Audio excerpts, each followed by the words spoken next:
자, 이재명 민주당 대표의 선거법 재판이 어제 있었습니다.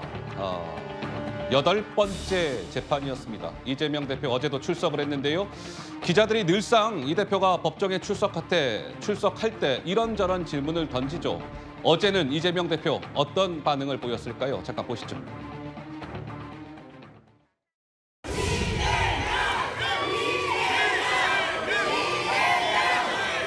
오늘 증인신문도 직접 하실 예정인가요? 다른 재판에서 유동규 진술 흔들리는데 거기에 대해서 어떻게 생각하세요? 네, 어제도 기자들의 질문에 별다른 답변을 하지 않았습니다. 근데 어제 이재명 대표 재판에 증인으로 한 사람이 나왔었는데 그 증인이 누구냐면요.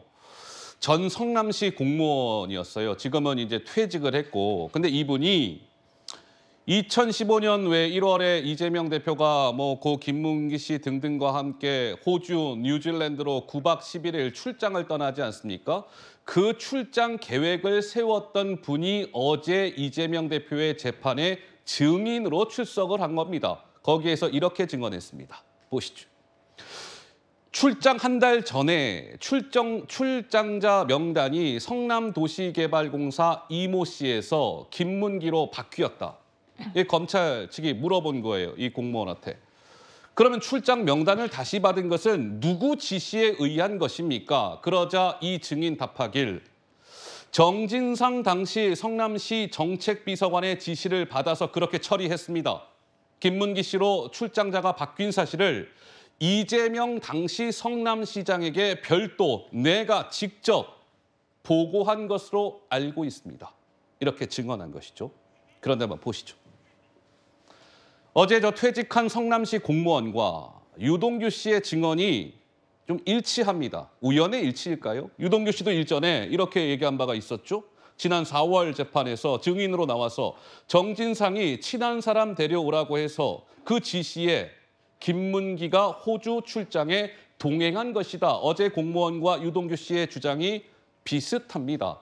장윤미 변호사님, 네. 어떻습니까? 이 두 사람의 증언이 일치한다? 글쎄요, 이건 좀 어떻게 해석해야 될까요? 아마 법원으로서는 사실일 가능성이 좀 있다라고 보겠죠. 이게 정황이긴 하지만 이 출장자 명단이 바뀌었다는 겁니다. 이를테면 원래 가기로 했던 사람이 있는데 정진상 씨의 지시로 김문기 씨가 동행하게 됐다. 그런데 이재명 대표의 재판, 그러니까 김문기 전 처장을 알았냐 몰랐냐에서 중요한 사실은 그 명단을 보고 받았느냐에 더 방점이 찍혀 있는 거 아니겠습니까? 예. 그렇다면 이 성남시 전 공무원이 어떻게 법정에서 증언했느냐.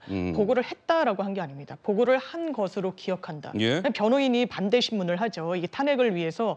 그렇다면 보고했다라고 하는데 이 컴퓨터, 성남시에서 사용한 컴퓨터에 남아있냐. 실제로 삭제를 했더라도 이건 계속 그 변경 여부는 컴퓨터에 남기 마련이고 압수수색이 대대적으로 또 단행됐던 바가 있지 않습니까? 예. 그러니까 그 부분과 관련해서는 정식 보고가 아니라 쪽지 보고일 수도 있다라고 이야기를 합니다.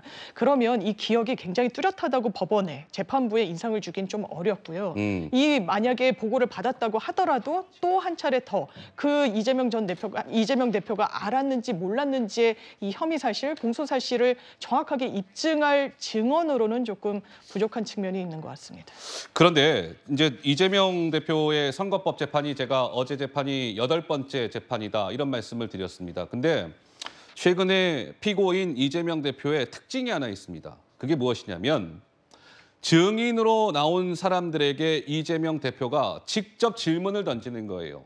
직접 증인 신문을 하고 있는 것이죠. 일전에 유동규 본부장을 향해서 이재명 대표가 직접 물어봤잖아요. 웬만하면 내가 얘기를 안 하고 가만히 있으려고 했는데 유동규 씨 많이 힘들죠. 그러자 유동규 씨 아니요. 그다음에 지금 어제 그 A씨 성남시 전 공무원에게도 이재명 대표가 내가 웬만하면 직접 신문을 안 하려고 했는데 하면서 이런저런 질문을 전 성남시 공무원에게 던졌다는 거예요. 그래서 구자홍 차장님, 이재명 대표가 직접 등판했다, 직접 신문에 나선 것은 재판을 조금 이렇게 지연시키려는 전략 아니냐 이런 해석도 나오던데 좀 동의가 되십니까? 어떠세요? 저는 재판 지연보다는 예. 굉장히 중요한 쟁점이기 때문에 이 당사자인 이재명 대표가 직접 신문에 나선 것이 아닌가 하는 생각이 듭니다. 왜냐하면 지금 김문기 처장을 알면서도 몰랐다라고 지금 주장을 했다라는 것이 지금 그 기소 사유이기 때문에 만약 알았다라는 정황과 증거가 자꾸 나와서 이재명 대표가 거짓말한 것으로 재판부가 인식을 하고 이걸 유죄를 내린다라면 선거법의 경우에는 1심 또는 최종심에서 100만 원 이상의 유죄 판결이 나오게 되면 네. 막대한 그 선거 자금을 토해내야 되거든요. 이건 이재명 대표 개인의 문제가 아니라 전체 민주당에게도 엄청난 파급력을 미치는 이 결과이기 때문에 아마 이재명 대표로서는 재판정 앞에서 내가 직접 이렇게 신문에서 이 사람들의 증언이 내가 거짓말한 것이 아니다라는 것을 항변하기 위해서 오히려 저렇게 직접 신문에 나섰다. 뭐 이렇게 보는 것이 타당하지 않을까 하는 생각이 듭니다. 근데 제가 이재명 대표의 선거법 재판을 저도 쭉 보도를 하면서 궁금한 대목이 하나 있는데요. 그게 무엇이냐면 과연 지금 아직 1심 결과도 안 나오고 있는 상황 아니겠습니까? 원래는 나왔어야 되는 것이죠. 6개월이 훨씬 지났어요, 지금. 그렇다라고 한다면 이재명 대표의 저 선거법 재판 1심 결과가 내년 4월 총선 전에는 나올 수 있을까요? 아니면 지금 돌아가는 상황을 봤을 때는 내년 총선 전에도 1심 선고 결과가 나오기 어려울까요? 좀 어떻게 전망하십니까? 그러니까 뭐 이거야말로 말 그대로 뇌피셜일 수밖에 없는데요. 예. 장기화되고는 있지만 앞으로 이제 9월이면 김명수 대법원장이 이제 후임 대법원장으로 교체가 되지 않습니까? 네. 그리고 이제 법원 인사가 있을 것이고 아마 이 후임 대법원장이 임명된 이후에는 이재명 대표에 대한 선거법 재판이 조금 속도를 낼 수도 있지 않을까 이렇게 예상이 됩니다. 그리고 이것을 마냥 질질 끌 수도 없습니다. 내년 총선을 의식해서라기보다는 예. 실제로 이재명 대표의 유무죄를 판단을 해줘야만이 민주당이 앞으로 운명이 결정되기 때문에도 그렇습니다.